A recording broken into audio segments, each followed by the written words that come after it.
Hello students. तो last video मैंने आपको ऑपरेशंस बताए हैं आपके पास, ठीक है। जो सेट पे आधारित जो आपके पास ऑपरेशंस हैं उनको मैंने आपको बताया। आज मैं उन ऑपरेशंस की प्रॉपर्टीज़ बताने वाला हूँ जो कि बहुत इंपॉर्टेंट पोस्ट है। तो सबसे पहले मैं आपको बता रहा हूँ प्रॉपर्टीज़ किसकी। जो पहला ऑपरेशन में पढ़ा वो था यूनियन की प्रॉपर्टी। तो पहली प्रॉपर्टी आपके पास मैं थोड़ा बहुत बता भी चुका हूँ आपके पास कि ये हमेशा क्या होता है, क्रम विनिमय होता है। कि आप किसी भी क्रम में ए यूनियन बी लिखिए चाहे बी यूनियन ए कीजिए, हमेशा क्या होने वाला है आपके पास, ये आपके पास इसका जो आपके पास सारा जो समुच्चय प्राप्त होगा ए यूनियन बी के रूप में निकालो चाहे बी यूनियन ए के रूप में, हमेशा समान मिलने वाला आपके पास। तो यानी आपके पास क्या है, क्रम विनिमय है, जिसे इंग्लिश में कहते हैं क्यूमुलेटिव।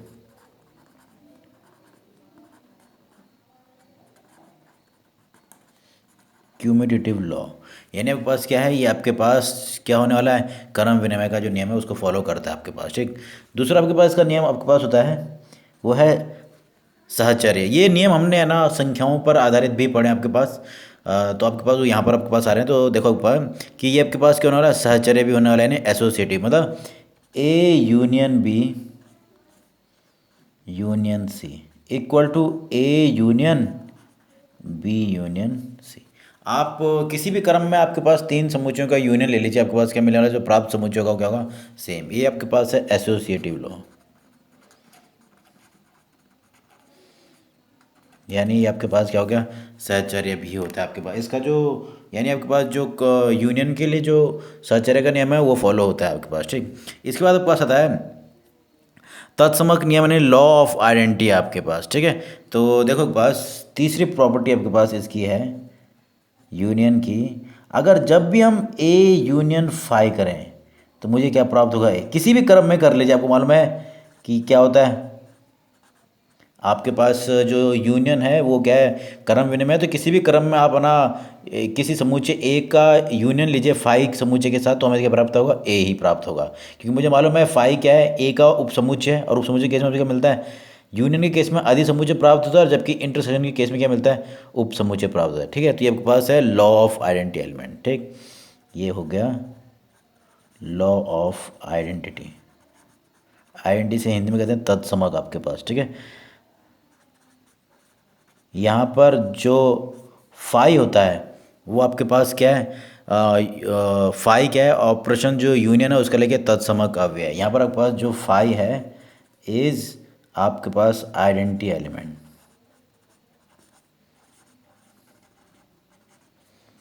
For union. जो यूनियन आपके पास है, जो आपके पास ऑपरेशन यूनियन है, उसके लिए फाई क्या कहलाता है, आइडेंटिटी एलिमेंट कहलाता है। तो ये आपके पास तत्समक का नियम आपके पास हो गया, ठीक।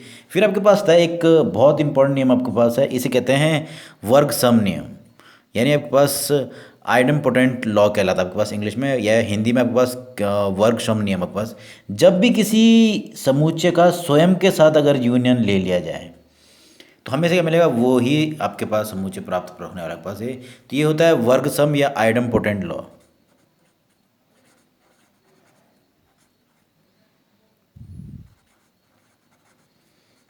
तो ये आपके पास है तीसरी चौथी प्रॉपर्टी आपके पास, ठीक। और एक जैसी ये है वैसे आपके पास देखो एक यूनिवर्सल आपके पास यू का नियम भी आपके पास है, यानी आपके पास लॉ ऑफ यूनिवर्सल सेट, कि जब भी यूनिवर्सल सेट के साथ आप किसी समुच्चय का क्या लो यूनियन लिया जाए तो आपके पास क्या मिलता है, वो यूनिवर्सल सेट दोबारा मिल जाता है आपके पास, ठीक। क्योंकि आपको मालूम है ए जो होगा वो उप समुच्चय होगा यूनियन आपके पास, मतलब किसका, यूनिवर्सल सेट का। तो आपको मालूम है कि जब भी यूनियन लिया जाता है किसी समुच्चय के लिए तो जो अधि समुच्चय होता है वो प्राप्त होती है। इस प्रकार से यहाँ पर ये आपके पास है लॉ ऑफ यूनिवर्सल सेट। तो ये इसकी कुछ बेसिक प्रॉपर्टीज़ हैं यूनियन की, जो हम आगे क्वेश्चनों के दौरान भी इस्तेमाल करने वाले हैं आपके पास, ठीक। तो ये तो आपके पास प्रॉपर्टीज़ ऑफ यूनियन आपके पास, ठीक। अब इसके साथ मैं आपको बता रहा हूँ प्रॉपर्टीज़ ऑफ इंटरसेक्शन, यानी जो सर्वनिष्ठ हमने ऑपरेशन पढ़ा है उसके गुणधर्म। सिंपल ऐसी आपके पास होने वाले, जैसे मैंने आपको जो शुरू में यूनियन के लिए बताया ना उसी प्रकार, ठीक है। तो पहली प्रॉपर्टी आपके पास इसकी भी वही है कि हमेशा ए इंटरसेक्शन बी करो या बी इंटरसेक्शन ए करो, वैल्यू ये मिलने वाली जो समूचे प्राप्त होगा समान। यानी ये भी क्या होता है, क्रम विनिमय आपके पास, ये भी क्या है, क्रम विनिमय, मतलब क्यूमिटेटिव। ठीक।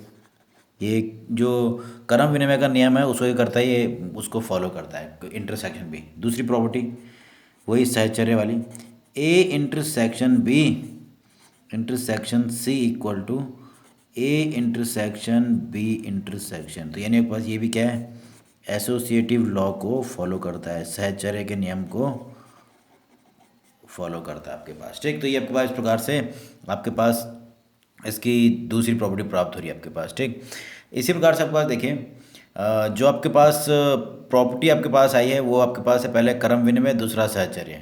अब तीसरी जो प्रॉपर्टी है इसकी देखिए सेम उसी प्रकार से इस केस में आपके पास नियम आता है यू और फाई का। ठीक है, तो इसकी देखो जब भी हम किसी फाई रिक्त समुच्चय का इंटरसेक्शन किसी से ले लें समुच्चय ए से प्राप्त करें तो ये हमें इसका मिलेगा फाई ही प्राप्त होने वाला है। देखो ये आपके पास क्या हो रहा है, आपके पास अगर जैसे यहाँ पर आपके पास यूनियन ले रहे हैं तो वो समुच्चय प्राप्त हो, जबकि इंटरसेक्शन के क्या मिलेगा, यूनियन आपके पास वो फाई मिल जाता है, मतलब रिक्त समुच्चय मिलता है। जब भी किसी समुच्चय का इंटरसेक्शन किसी रिक्त समुच्चय से लिया जाए तो हमें क्या प्राप्त होगा, वो रिक्त समुच्चय ही प्राप्त होगा। और इसी के जैसे यूनिवर्सल सेट के केस में जब यूनिवर्सल सेट का इंटरसेक्शन लिया जाए किसी समुच्चय के साथ तो इस केस में क्योंकि ये इसका उपसमुच्चय तो क्या प्राप्त होगा, उपसमुच्चय यानी ए प्राप्त हो जाएगा। तो ये नियम आपके पास है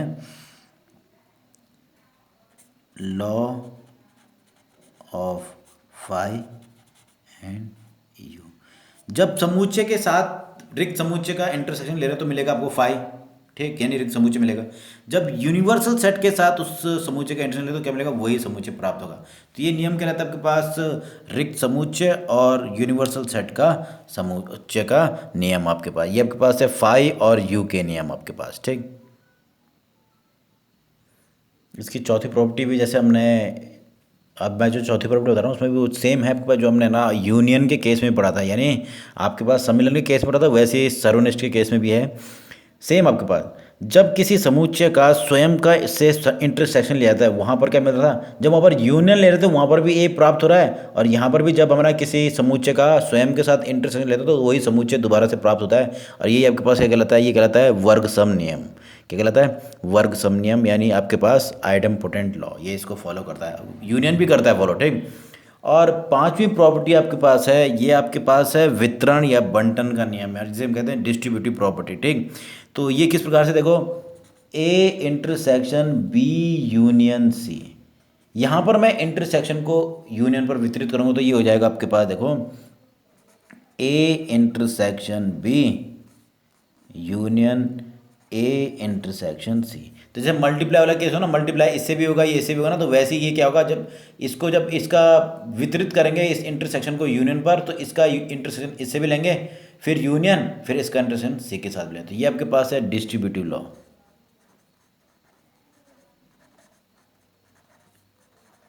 और आपके पास ये इजीली आप ना एग्जाम्पल या आपके पास जो वैन आ रहे हैं उनकी मदद से इसको वेरीफाइड कर सकते हो आपके पास। ठीक है, आपकी किताबों में शायद दे भी रखा होगा आपके पास। तो ये सिंपल सी प्रॉपर्टीज़ हैं, इसलिए मैं आपको ज़्यादा डिटेल में नहीं जा रहा हूँ पास। तो ये आपके पास हैं जो पहले दो ऑपरेशंस हैं यूनियन और इंटरसेक्शन, उसकी प्रॉपर्टीज़। और आपके पास जब हम बात करते हैं अंतर की, तो अंतर ना तो क्रम विनिमय होगा, ना वो सहचर्य को फॉलो करेगा, और ना ही आपके पास अन्य कोई नियम होने वाला, तो उसके लिए कोई प्रॉब्लम नहीं है। अब सीधे आपके पास हम बात करेंगे इसकी, आपके पास सबसे इंपॉर्टेंट जो है पूरक, उसकी हम बात करने वाले हैं इसके बाद आपके पास। ठीक, तो हम पढ़ रहे हैं आपके पास किसी समुच्चय के लिए उसके पूरक के गुणधर्म। ठीक है, यानी जो पूरकों के गुणधर्म है उनके आप बात करें। ठीक, तो थोड़ा सा पूरक को बता रहा हूँ, वो पूरक है क्या। अगर ए डैश की बात करें तो ये होता है यू माइनस ए, यानी सभी एक्स के समुच्चय जहाँ एक्स बिलोंग्स टू यू सार्वत्रिक समुच्चय में है, but X does not belongs to A. ये हमने पूरक पढ़ा है इससे पहले। ठीक, तो इसकी प्रॉपर्टीज़ जो हैं उनको ज़रा थोड़ा ध्यान देना, इसकी प्रॉपर्टीज़ थोड़ा सा अलग है, क्योंकि इससे पहले जब हमने समुच्चय में आपके पास वो पढ़ा चाहे यूनियन हो चाहे इंटरसेक्शन, उसके लिए दो समुच्चयों की आवश्यकता है, पर कॉम्प्लीमेंट में ऐसा नहीं है। तो जो नियम वहाँ पर है वो यहाँ पर नहीं होने वाला है। ठीक, तो पहला नियम आपके पास है देखो कॉम्प्लीमेंट लॉ आपके पास, इसे कहते हैं पूरक नियम, इसे कहते हैं देखो कॉम्प्लीमेंट लॉ, जिसे कहा जाता है पूरक नियम। अब ये है क्या, इसको जरा थोड़ा ध्यान देना। दो भागों में बांटा है। पहला जब भी हम ए यूनियन ए डैश करें तो क्या प्राप्त होगा, यूनिवर्सल सेट यू। थोड़ा ध्यान देना पास, जब मैं बात करूं कि ए यूनियन ए डैश तो क्या मिलेगा, यूनिवर्सल सेट। और दूसरा भाग इसका है पूरक वाले का, कि जब मैं ए इंटरसेक्शन ए डैश करूँ, जब देखो ए का यूनियन उसके कॉम्प्लीमेंट से करूँ तो मुझे मिलेगा यू, और जब उसका करेंगे तो एक बार क्या मिलेगा, ये इक्वल टू 5। अब इसको हम वैन आरेख से जरा समझते हैं। देखो एक बार, वैन आरेख हमको मालूम है कि वैन आरेख के दौरान हम करते क्या हैं, यूनिवर्सल सेट को निरूपित करते हैं ए के द्वारा, ये यू के द्वारा, ये रेक्टेंगल के द्वारा। ठीक, ये हो गया यूनिवर्सल सेट। तो मान लो कि ये है समुच्चय ए, इसका एक उपसमुच्चय बना दिया समुच्चय ए। तो अगर ये ए है तो ए डैश क्या होगा, ये पूरा का पूरा ए डैश, जो बाकी बचा भाग है यू माइनस ए, ये पूरा का पूरा क्या कहलाता है, ये पूरा आपके पास जो बाकी बचा हुआ यू में भाग है, ये पूरा का पूरा भाग कहलाएगा क्या, ये कहलाता है ए डैश। इसको हम कहते हैं, ये आपके पास है ए डैश जो इक्वल टू होता है यू माइनस ए। इसको थोड़ा ध्यान देना आपके पास। ठीक, अब जब हम बात करते हैं, पहला जो नियम आपके पास है कॉम्प्लीमेंट लॉ के अंतर्गत, जो पहला नियम है उसके अनुसार है, जब मैं ए यूनियन बी करूँ, ए यूनियन ए डैश करूँ, थोड़ा ध्यान देना, ए ये है और ए डैश ये है, जब मैं इन दोनों का यूनियन मतलब जब इन दोनों को मिला दूंगा तो क्या प्राप्त होगा, यू प्राप्त हो जाएगा, यूनिवर्सल सेट। ठीक, तो ये सिंपल है। इसी प्रकार से जब मैं कहूँ ए और ए डैश के बीच में उभयनिष्ठ क्या है, तो देखो ए तो ये है और ए डैश ये पूरा बाकी बचा हुआ भाग है, तो इसमें कुछ उभयनिष्ठ है, इसमें कुछ भी उभयनिष्ठ नहीं है, यानी क्या मिलेगा आपके पास 5, तो ये आपके पास है। ठीक, तो पहला नियम आपके पास।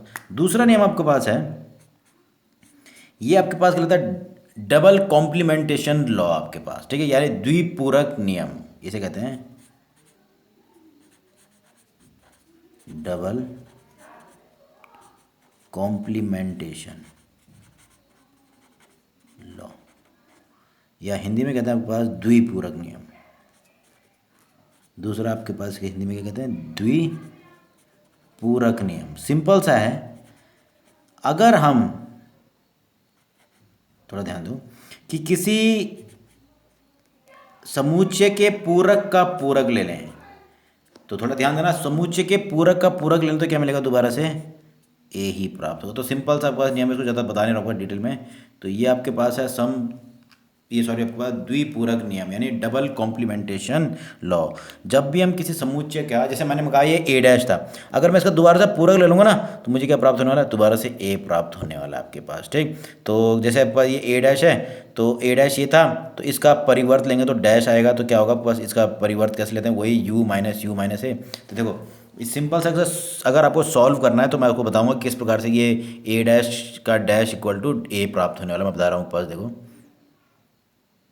तो मैं सम द्विपूरक जो आपको जो द्विपूरक नियम है उसको बता रहा हूँ। देखो, द्विपूरक नियम आपके पास है ए डैश का डैश इक्वल टू क्या होना चाहिए, ए। तो मुझे मालूम है ए डैश अगर एक समुच्चय है तो ए डैश का ए डैश, आपको मालूम है ए डैश का होता है यू माइनस ए का होल डैश, ये इस प्रकार से होगा।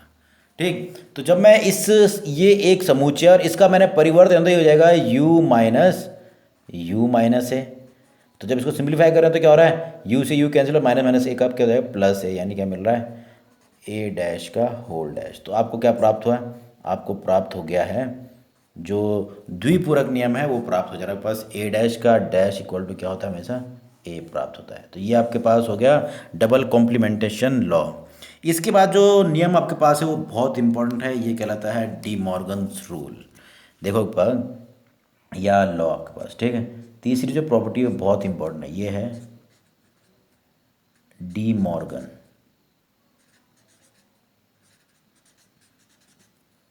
लॉ, या रूल भी लिखा जाता कहीं कहीं। तो आपके पास ये बहुत इंपॉर्टेंट है, इसलिए मैंने इसको थोड़ा सा आपके पास हाईलाइट करने के लिए थोड़ा अलग लिखा है। देखो, सिंपल सा नियम है, इस केस में यूनियन और इंटरसेक्शन पर पूरक वितरित होने वाला है। किस प्रकार से, देखो पहला नियम इसका है कि ए यूनियन बी का होल डैश इक्वल टू क्या होगा, ए डैश इंटरसेक्शन बी डैश। पहला नियम ये आपके पास है कि जब भी हम ए यूनियन बी पर डैश वितरित करेंगे तो क्या मिलेगा आपके पास, इन दोनों का तो डैश हो जाएगा और यूनियन का डैश करने पर क्या मिलेगा, इंटरसेक्शन। तो सिंपल सा आपके पास नियम आपके पास है, आपके पास है, चाहे तो उसको आप वैन आरेख की मदद से कर सकते हैं। पहला नियम ये है। दूसरा नियम आपके पास है इंटरसेक्शन के लिए, ए इंटरसेक्शन बी का whole dash equal to A dash union B dash. तो ये आपके पास है डी मॉर्गन्स के दो नियम, बहुत इंपॉर्टेंट आपके पास है। अब एक एक करके हम इनको समझेंगे आपके पास। देखो मैंने कहा मान लो ये है यूनिवर्सल सेट, ठीक। तो ये यूनिवर्सल सेट है और ये हो गया समुच्चय ए, ये हो गया समुच्चय बी। ये समुच्चय ए था, ये समुच्चय बी। अगर मैं कहूँ ये कौन सा भाग है, तो आपको मालूम है कि यह दोनों का इंटरसेक्शन है और यूनियन क्या हो जाएगा, बाकी पूरा भाग, ठीक। तो पहला नियम देखो बार, जो पहला नियम है ए यूनियन बी का होल कॉम्प्लेक्स। आपको मालूम है ए यूनियन बी मतलब ए यूनियन बी, ये हो गया, मैं शेड कर रहा हूँ, ए यूनियन बी मतलब दोनों को मिला के भाग जो है ये ए यूनियन बी का। तो ये तो यूनिवर्सल सेट है।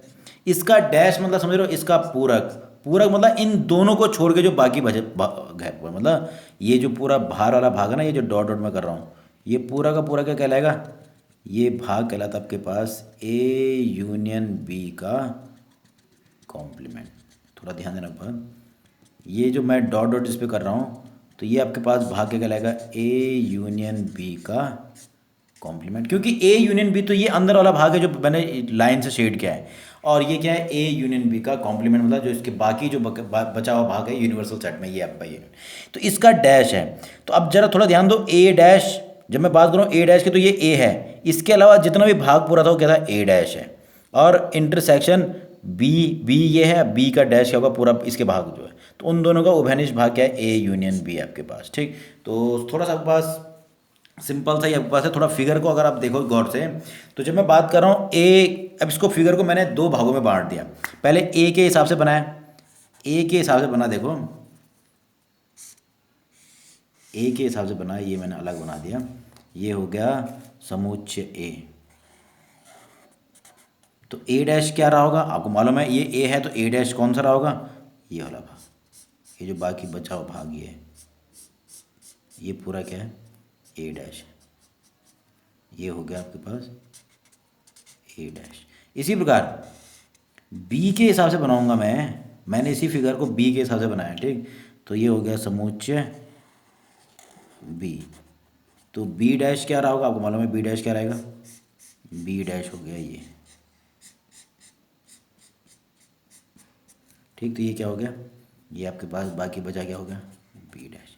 अगर मैं इन दोनों का इंटरसेक्शन देखूँ, थोड़ा इंटरसेक्शन देना दोनों का, तो थोड़ा सा इंटरसेक्शन में देखना, ए डैश इंटरसेक्शन बी डैश है ना, तो ये जो आपके पास इन दोनों का जो कॉमन भाग होगा ना, दोनों के जो उभयनिष्ठ भाग हैं उसके अलावा जो, देखो ये मैंने इस फिगर में जो ए था उसके हिसाब से ये ए डैश है, क्योंकि मुझे यहाँ ए डैश इंटरसेक्शन बी डैश है, तो ए डैश तो ये हो गया पूरा भाग, और बी डैश हो गया ये पूरा भाग। मुझे ये पूरा मुझे निकालना है ए यूनियन बी का। देखो तो ए यूनियन बी तो इतना भाग है, बाकी जो बचा हुआ भाग है वो बताऊँ क्या, कुछ और नहीं, जो ए डैश और बी डैश का जो इंटरसेक्शन जब लिया जाएगा ना, इंटरसेक्शन, तो जब इन दोनों में जो उभयनिष्ठ भाग होगा, क्योंकि मुझे ए यूनियन बी का चाहिए, तो ये जो मैंने अब इस फिगर को अगर इसके साथ मर्ज कर दिया तो ये बन जाएगा ए, ये बन जाएगा ए। अब जो बाकी ये हो गया ए यूनियन बी, और जो बाकी बचा हुआ भाग है वो क्या है, ए डैश और बी डैश में उभयनिष्ठ भाग, उभयनिष्ठ जो भाग था वो आपके पास है। तो ये पहला नियम आपके पास कहता है। इसी प्रकार से आप चाहे तो दूसरा नियम भी आप समझ सकते हो। तो ये दो नियम जो हैं डी मॉर्गन्स रूल के बहुत इंपॉर्टेंट हैं। हम ये भी कह सकते हैं कि यहाँ पर हमने इंटरसेक्शन और यूनियन, यूनियन और इंटरसेक्शन पे क्या वितरित किया है, ये डैश यानी पूरक को वितरित किया है, जिसके अनुसार इसमें ए डैश बी डैश तो हो जाएगा, पर यूनियन का ठीक उल्टा क्या, इंटरसेक्शन, और इस केस में इंटरसेक्शन का ठीक उल्टा क्या हो जाएगा, यूनियन प्राप्त होने वाला आपके पास, ठीक। तो ये आपके पास क्या, डी मॉर्गन्स रूल, ठीक। आगे भी इसका एक नियम आपके पास और मैं बता रहा हूँ पर। अब पूरक में जो आपके पास अगला नियम है वो है आपके पास फाई यानी एम्प्टी सेट और यूनिवर्सल सेट का नियम। तो law of empty and universal set simple सा आपके पास है। सिंपल देखो, अगर कहा जाता है कि फाई का क्या कीजिए डैश निकाले तो क्या मिलेगा, हमेशा यूनिवर्सल सेट प्राप्त होगा। उसी प्रकार से अगर यूनिवर्सल सेट का वो आपके पास पूरक निकालें तो क्या मिलेगा, 5 प्राप्त होगा। सिंपल सा आपके पास है, इसको ज़्यादा कुछ करने की आवश्यकता नहीं है, क्योंकि इसमें कोई भी अवयव नहीं है। तो आपको मालूम नियम के अनुसार का यूनियन -5 होना चाहिए, तो क्या मिलेगा, यू मिलेगा। और इसका क्या होगा, इसका भी u-5 हो तो क्या मिलेगा, u ही प्राप्त होने वाला है। तो सिंपल सा आपके पास ये थे आपके पास प्रॉपर्टीज़। किसकी प्रॉपर्टीज़ हमने पढ़ी, हमने पढ़ा ऑपरेशंस की प्रॉपर्टीज़ आपके पास, ठीक। तो हम इसको इजीली हम है ना चाहे तो इन प्रॉपर्टीज़ को एग्जांपल की मदद से या वेन आरे की मदद से भी सॉल्व कर सकते हैं आपके पास, ठीक है। तो सिंपल आपके पास प्रॉपर्टीज़ हैं। तो ये था आपके पास समुच्चय पर आधारित जो हमने ऑपरेशंस पढ़े हैं उन पर उनकी आपके पास गुणधर्म यानी प्रॉपर्टीज़ आपके पास। तो हमने मेनली 4 प्रकार के वो आपके पास पढ़े हैं गुण, वो आपके पास ऑपरेशंस, यूनियन, इंटरसेक्शन, डिफरेंस और कॉम्प्लीमेंट। तो 4 आपके पास हैं, इन पर आधारित एक्सरसाइज हम आगे करने वाले हैं आपके पास, ठीक। ओके।